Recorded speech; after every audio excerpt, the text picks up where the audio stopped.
Hey, how's it going guys? Captain Kuba here, and today I woke up to some really odd news. Apparently there's going to be a Horizon Forbidden West State of Play on May 27th. Now, don't get me wrong, I am a huge fan of the Horizon property. When I played the first game in 2017, it was one of the most fun open world games I had ever played. And of course, I am really excited for the sequel. And without a doubt, I'll be streaming this event on May 27th so you guys can see my reaction to the game. But what I find out is that Sony is going to be showing this game a few weeks before E3 actually starts, which makes me question if Sony is going to be at E3 at all. Now, we all know that Sony's not actually going to quote-unquote E3, because for the past few years they haven't really been going to E3. They've had their own separate event during the same time. Even though they are not actually part of E3 anymore, they are still doing their E3 conference just in a state of play, in which they show games and new consoles, etc. This is why I find out that Sony is showing Horizon Forbidden West a few weeks before E3 actually starts, because Sony usually has at least 2 games to one start the show and another one to end the show. Before this state of play announcement, I thought Sony was going to start their E3 showcase with Horizon Forbidden West and end it with a God of War Ragnarok trailer or maybe a gameplay demo. I came to this conclusion because Horizon Forbidden West and God of War Ragnarok are easily the most anticipated PlayStation games right now. If I was Sony and I had a conference coming up in June, I would not be showing one of my biggest games in a state of play a few weeks before the actual conference. I would wait until June and actually showcase the game there.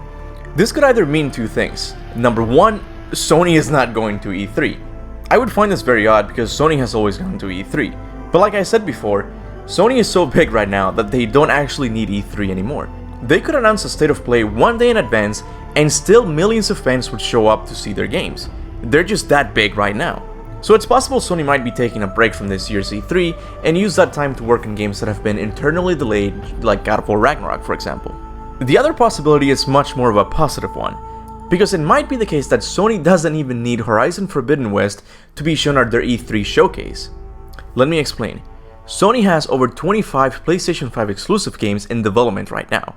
Sure, they're in early development and they're nowhere near close to being shown, but they are still working on them.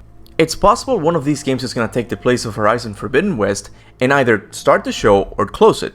And there's only one game that comes to mind that might be able to pull this off: the next Uncharted game. Rumors for an Uncharted sequel go way back. The most recent one is that Sony Bend Studios, the studio responsible for creating Days Gone, was working on Uncharted games before they politely requested to be taken off the project. There's also rumors that Sony has created a new San Diego team created to expand upon existing franchises and craft all new stories for the next generation of gamers. This might be the team responsible for taking on the challenge of creating the next Uncharted game. If these rumors are true, then Sony has been working on the next Uncharted game for quite a while now. Hopefully Sony's looking to show the next Uncharted game instead of Horizon Forbidden West at their showcase during the E3. Jesus, I never thought I would be making E3 theories now. But then again, I did find the news about Horizon Forbidden West receiving a state of play before E3 kind of odd. But definitely let me know in the comment section below what you think about this news. Do you think this means that Sony will not be at E3? Do you think they'll showcase another game instead of Horizon Forbidden West? Whatever your thoughts are, make sure to leave them in the comments section below. As always, I want to thank all of my members for their monthly support of the channel.